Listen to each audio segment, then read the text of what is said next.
going on, everyone? We're on our way home from WrestleMania that happened last night. My voice is pretty much shot.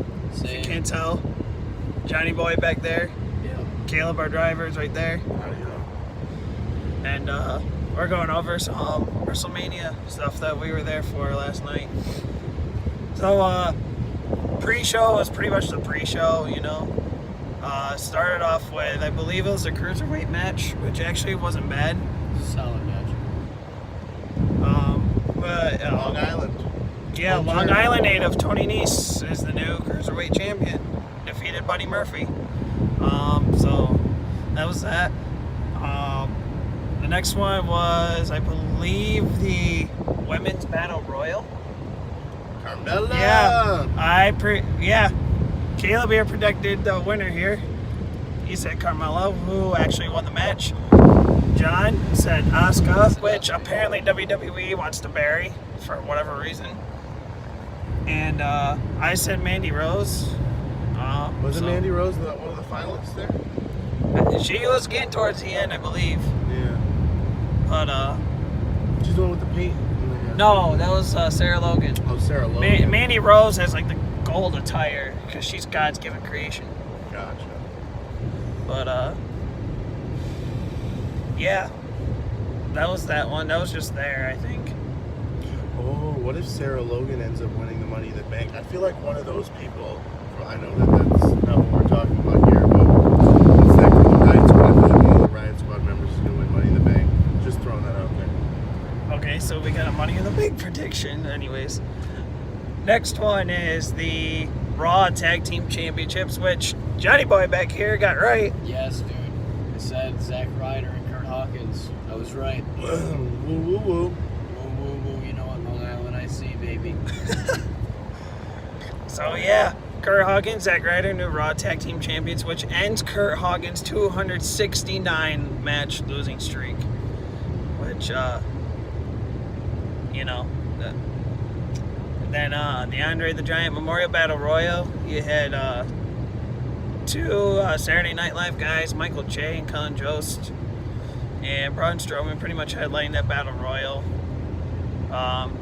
It was basically how it looked from our end. It was just like everyone was just, it was like a one giant mosh pit, pretty much.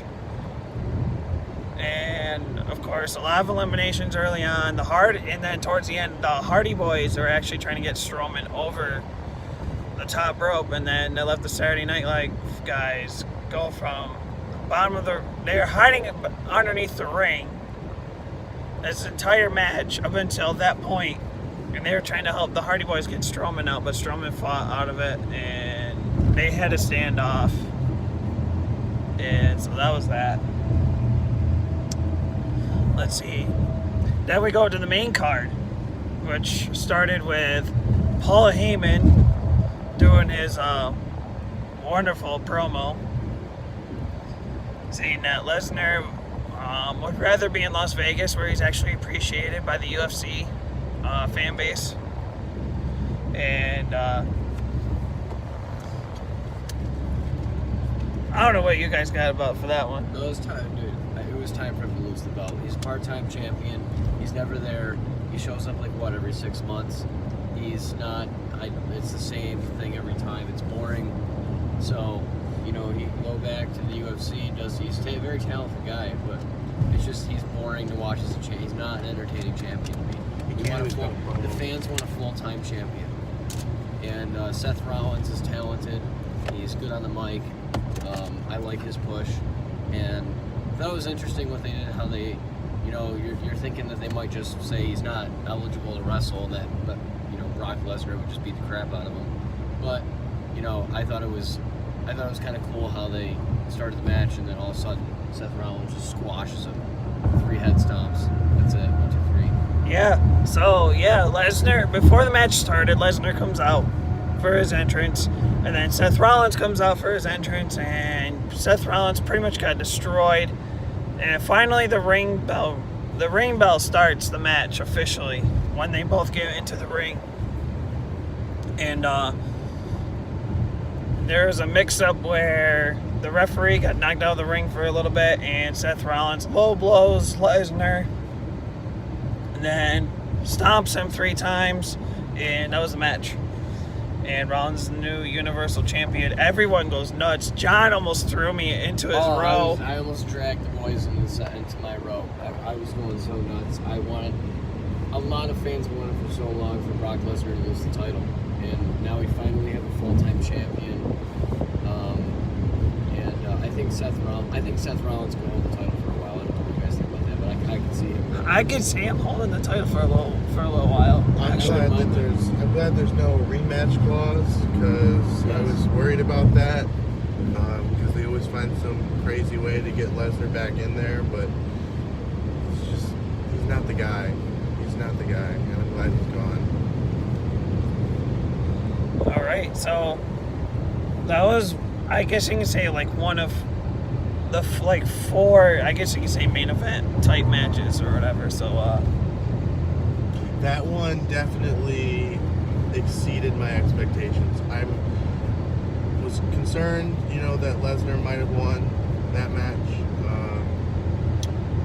but the fact that Lesnar just got destroyed, what a way for him to go out. Like, just destroy him. I don't really want to even see him have a chance, and that was great. But this also completes a comeback story for Seth Rollins, because he was with the Authority. He was on top of the world there, being champion and everything. He had the authority and backing of everyone in that organization.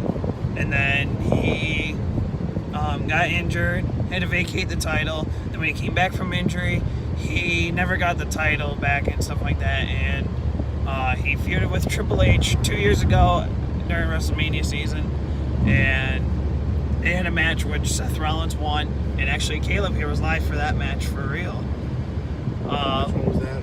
2 WrestleManias ago in Orlando. Yeah, who did he face again? Triple H. Yeah, it was a good match. And Seth Rollins won, and that pretty much at that point started his comeback story, getting back to the top. That wasn't a title match. It was just a match. No, but it was Seth Rollins pretty much saying, I don't need your Triple H. Here's my proof of showing you.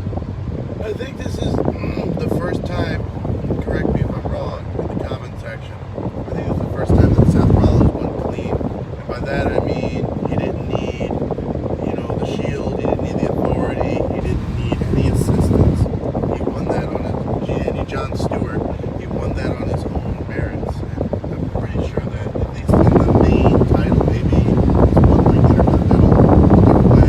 But for the main title, I think it's the first time he won clean. That's awesome too. I mean, you could controversially say, the low blow, because obviously that's always a DQ. But there is a mix-up between him, Lesnar, and the referee. I don't exactly remember what happened. Wasn't that before the bell rang? No, that was after the bell The rang. low blow was after the bell rang. Yeah, well, I guess you couldn't really say it was clean. If you did a low blow. But at the same time, Brock Lesnar attacked him when the match was supposed to start anyway. Yeah. So it's like, he gets attacked for 5 minutes before the match even technically starts. So he gets a pass. There was no interference, at least. There was no interference. Yeah. He won it on his own merits. He won it by himself. Yeah. That's kind of what I was getting at. And of course, before that match, I forget to point out, the WrestleMania host, Alexa Bliss, did her introduction and stuff like that. And shocking surprise return of Hulk Hogan. Everyone was literally going nuts. I was not expecting that at all. It's kind of conflicting, because it was awesome and I wasn't expecting it, but it's also not technically a return. I mean, I think he was on Raw recently, and he was a crowd jewel, so it's not his official return, but it's nevertheless awesome to see the Hulkamania at WrestleMania. And that rhymes, too.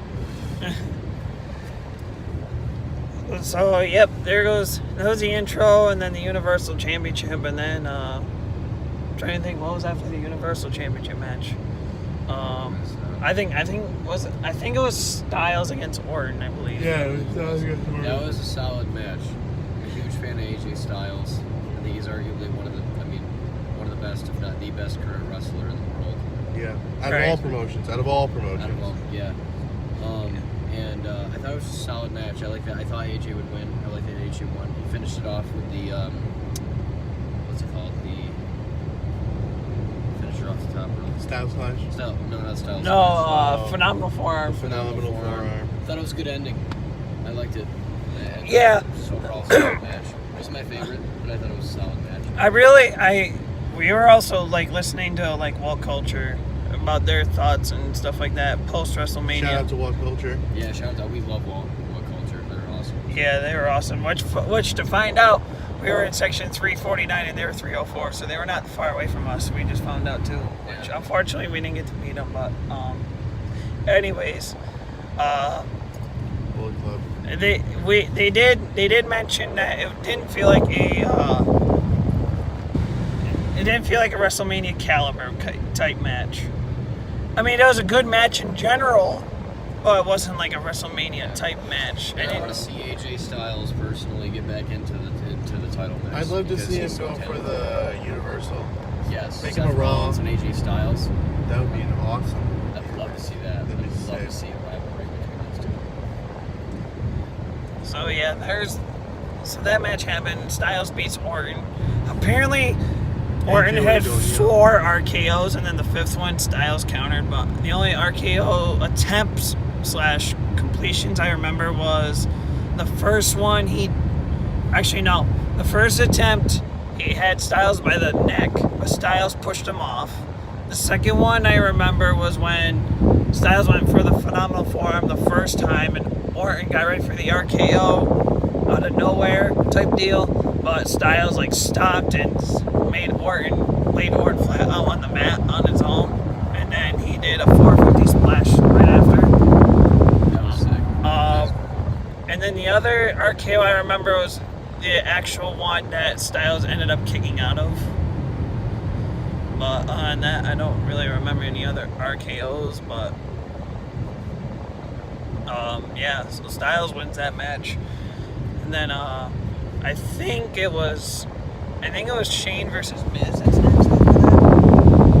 I don't remember who it was. That match was fantastic. That was an awesome match. It was one of my It was favorite exciting matches to watch. of the night. That was I would say my second favorite match of the night. The I ending love. was amazing. I was cheering for both of them. I didn't care Yeah. who won. I love Shane McMahon when he came out and his music was playing. I was doing the backwards running like that Shane does. I've always loved Shane. Things that he can do.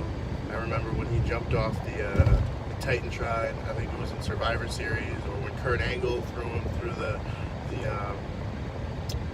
the glass back in the early 2000s. Or Hell in a Cell. I mean, I can just every match that Shane does, he overperforms, and it's fantastic. And the Miz is just I underlooked him before, but when he became Intercontinental Champion, he became one of my favorite wrestlers of all time. And I didn't care who won. I loved the storyline when they were tag team partners. I loved the build up for this match, and just great performance by both guys. Yeah, that was a good match overall. They did pretty well with the use of the stadium being with the no falls count anywhere match. I was kind of thinking like, they may go in the crowd and then they'll settle it back in the ring and something stupid like that. But Yeah, I loved that it ended outside of the ring. Yeah. I thought that was good. That But was incredible. it ended it. I guess you can see kind of controversial because Miz superplexes Shane McMahon off a 15-foot like stand or whatever, and like Shane landed on the Miz just enough to get a pinfall out of it. I could see that rivalry extending. I could see on SmackDown Shane McMahon doing some sort of pompous, arrogant promo about how he really is the best in the world, and somehow they work it out that they extend that rivalry. I could see that, and I'd be happy with that. I love these two guys, and any match that they're in is going to be top notch. Okay, so there was that match. And then I think it was the tag match. Or was I it think- Kofi? It was either the tag or the Kofi. there was a SmackDown Tag Team Championship match, which we all thought would have went to Aleister Black and Ricochet, just to get them up officially to the main card. But Especially because they were so emotional after they lost on NXT TakeOver to the War Raiders, which was one of my favorite matches of the entire weekend. They started, tearing up, and the crowd was just chanting them on. So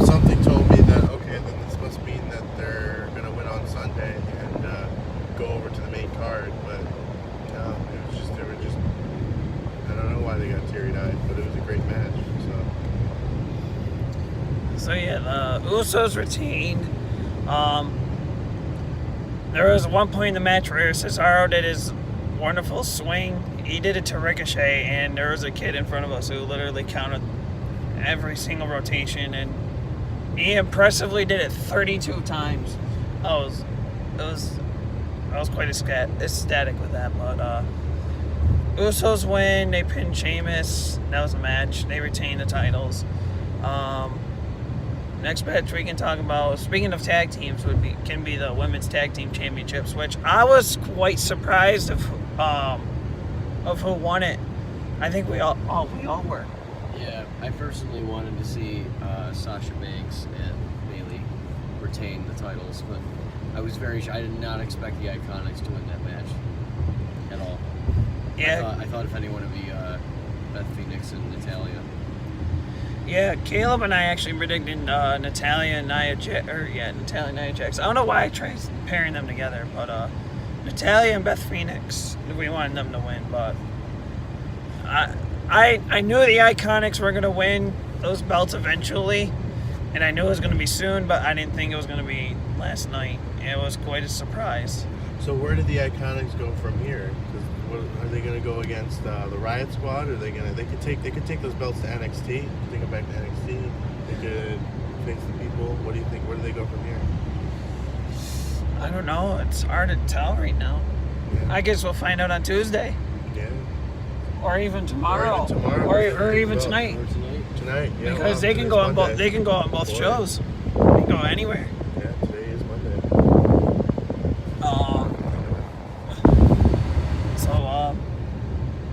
I'm trying to think what other matches there were that we can go over. Crap. Like running on sort of for Triple H and Batista. Yeah, that started to be one sickening match, and I don't mean it as in like it was awesome. It was just sickening. Like some of the things Triple H was doing was like, oh my god! Like some of us were actually cringing in our seats. Like, how can you do that? Like I love hardcore matches, Extreme Rules, but when he was like pulling the pliers and stuff, there's just certain things that it's not entertaining.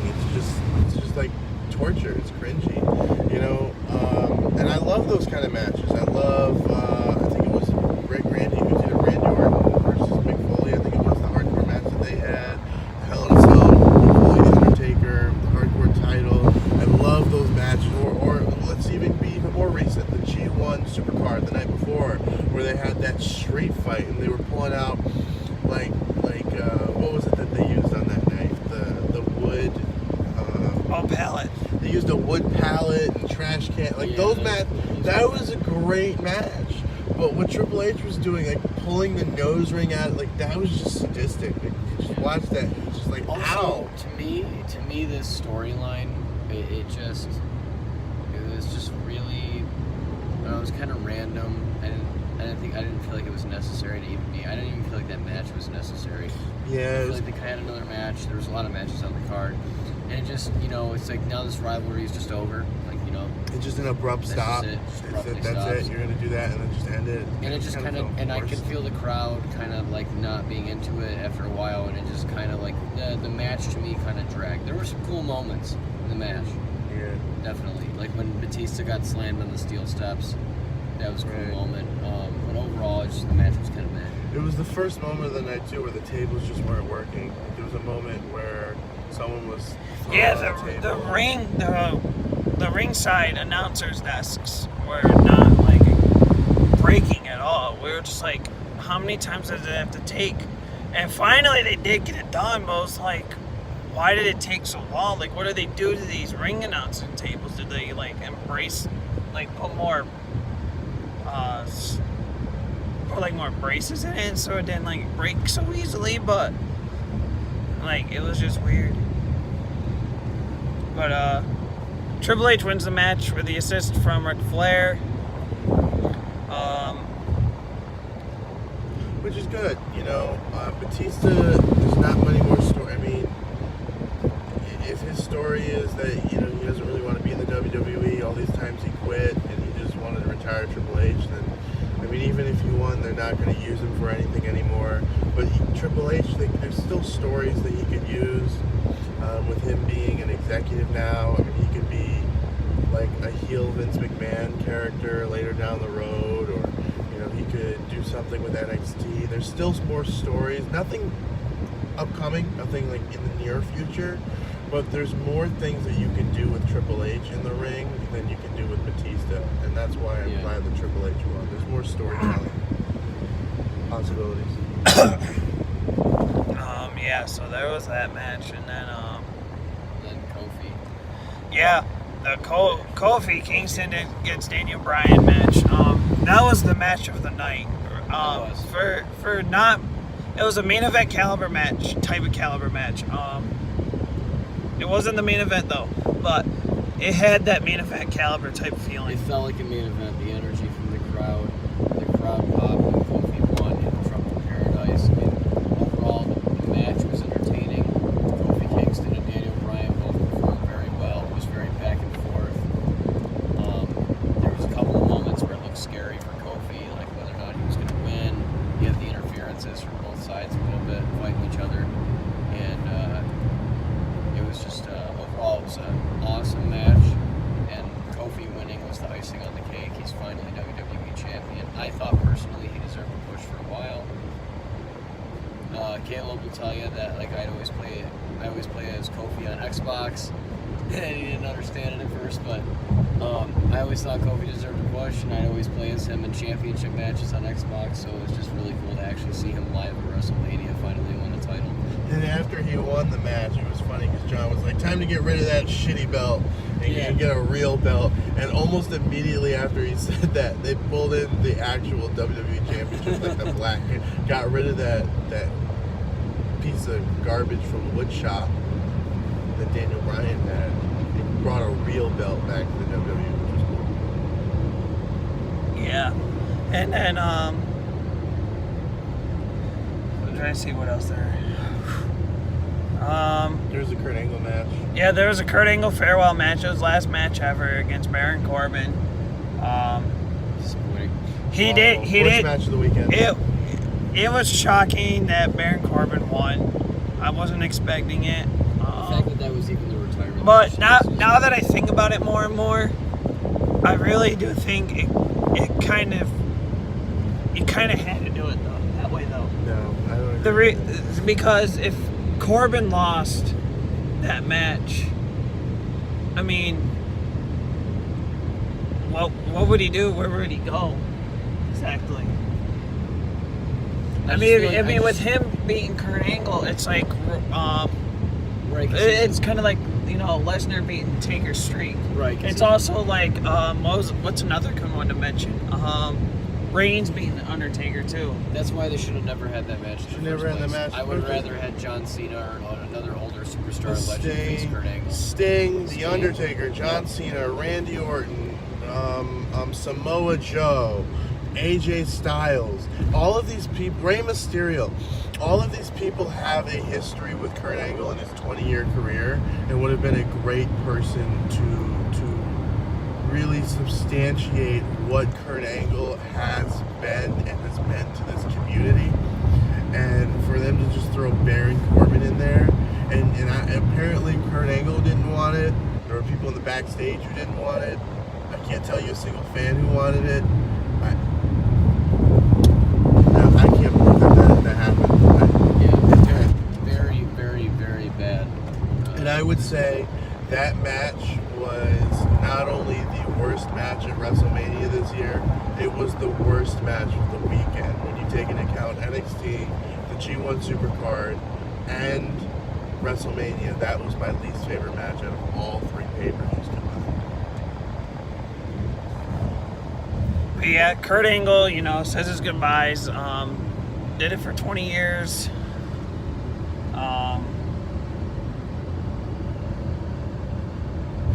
He says his goodbyes and he asks everyone, do my "you suck" chants.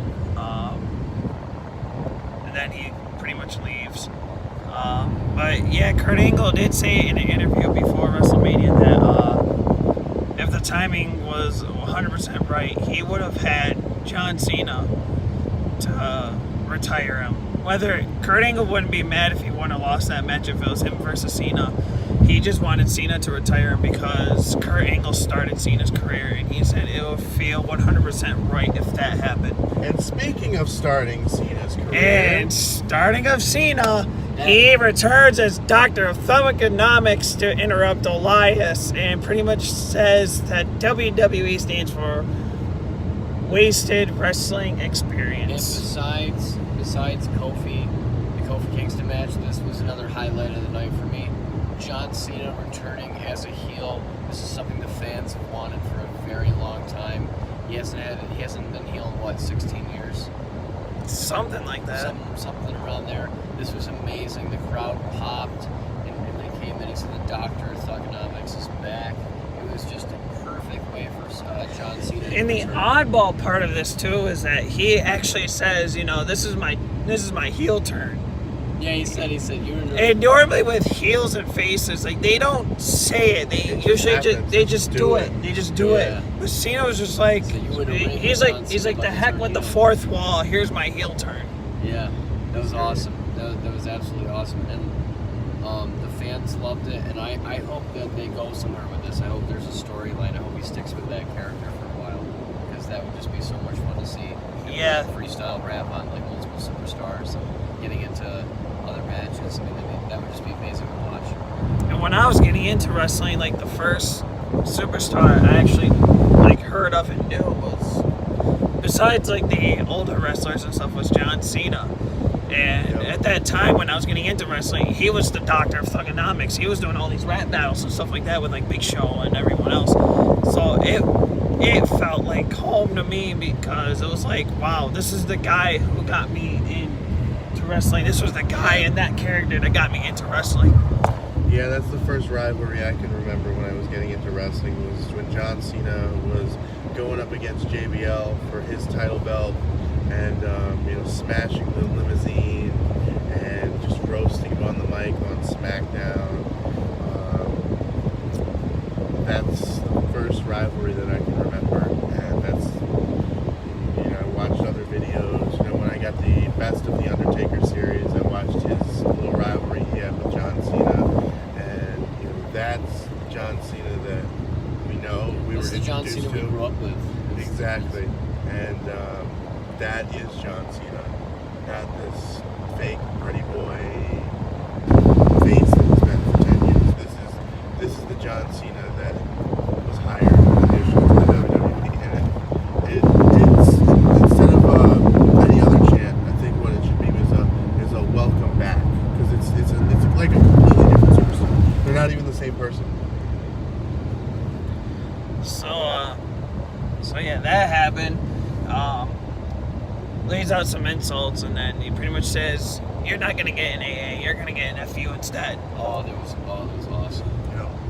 You were about to get the FU. That was to bring back all the lingo and everything, and Even the little things of him, just like he was taunting Elias and he went and touched his shoes. Yeah. That was a taunt that he used to do. He doesn't do it anymore, and it was a throwback. It's kind of weird to see him wear Yankees gear, considering he's from Boston, but it was cool to see him wear Yankees gear, because I'm a Yankees as a fan. Yankees fan, it's pretty cool. It was awesome to see. Awesome. Yeah. Another match that happened was the United States Championship match. That was pretty much a squash. Samoa Joe wins and retains a belt. Rey Mysterio does get in some moves early on. Yep. Hits a 619, gets ready to do like a frog splash type deal or whatever to Joe. Yep. But Joe counters, gets him a coquina clutch. Mysterio passes out. Match is over. I personally feel like the reason that match might have been short as well is because of the injury that Rey Yeah. Mysterio had. But And I think feel like they might have made the that's decision to go a better match to have it short like that. That was my third favorite match of the night.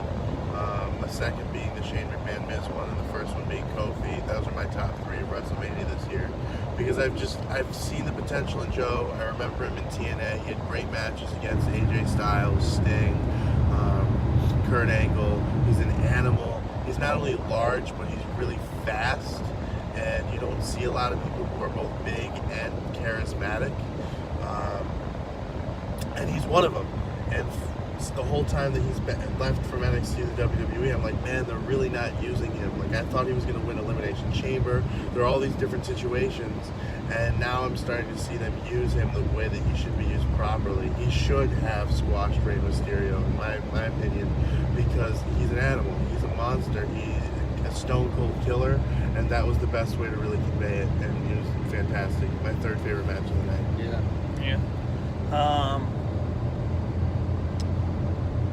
Then there was the Intercontinental Championship match between Bobby Lashley with Lio Rush, the champion, going against Finn Balor, but it wasn't Finn Balor the man, it was Finn Balor the Demon King, which is what we all, I guess all the fans wanted to see at WrestleMania, but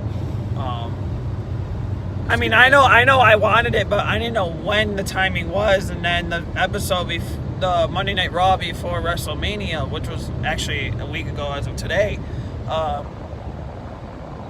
Bobby Lashley and Lio Rush, kind of cut a promo and said, they pretty much, called out the Demon, and Finn Balor brings out the Demon, which at that point we were all like, oh, wow, we're going to see the Demon at WrestleMania, and we actually finally got it. So I guess it kind of worked out for that part. And then the other one was, which the winner of that match was Finn Balor, which we all knew because usually when the Demon comes out, no one ever, I guess you could say, expects what to come from the Demon. It's Finn Balor's alter ego. I've never seen the Demon King lose a match, period, no matter where it's been.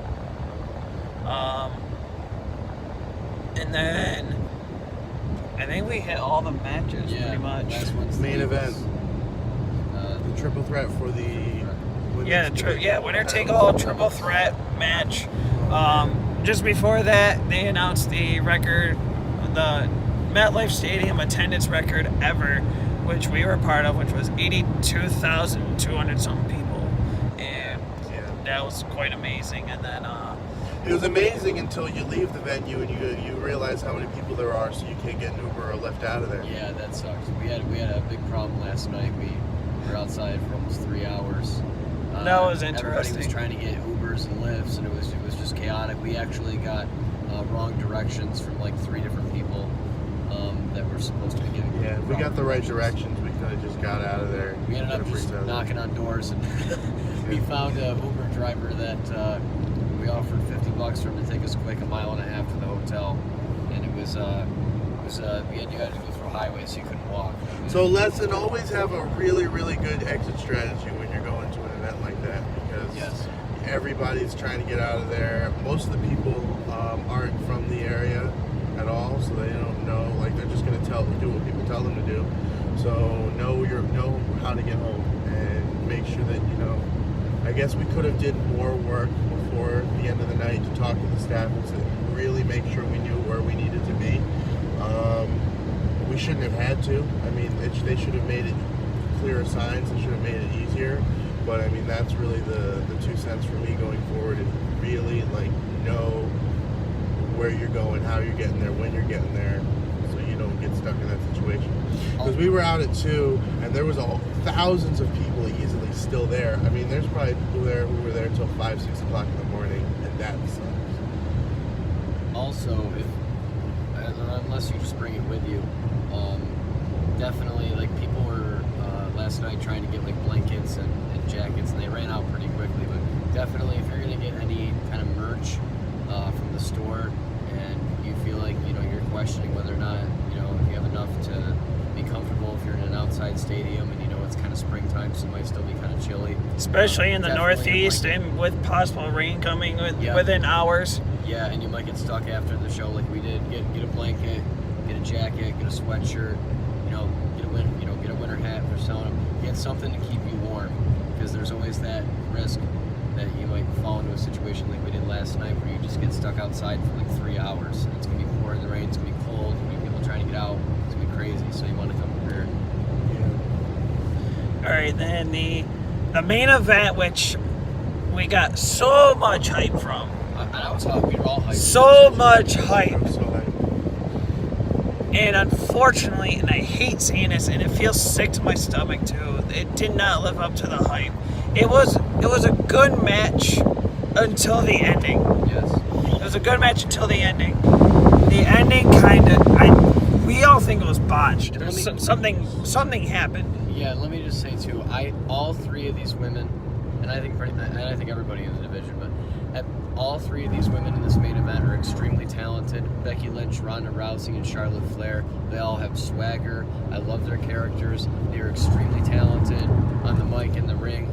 Love them, and I was extremely hyped for this match. And I actually thought there were some great moments in this match.